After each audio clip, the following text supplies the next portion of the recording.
मेरे जर्नलिस्ट हंस रहे हैं, कोई बात नहीं, 28 मुकदमे हर रोज़ अदालत में होता हूँ, डिग्री के बगैर अल्लाह ने वकील भी बना दिया।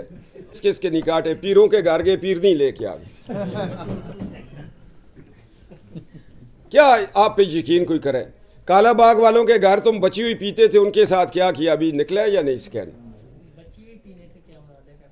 जी, बची हुई पीने से क्या मुराद है?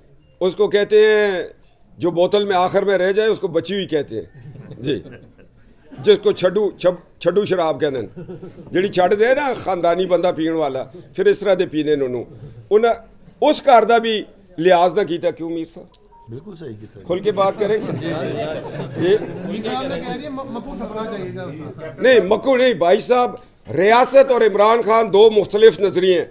अगर इमरान खान परवान चढ़ाए जाएगा तो पाकिस्तान मजीद खराब होगा, अगर इमरान को सियासत से निकालेंगे तो पाकिस्तान आगे बढ़ेगा।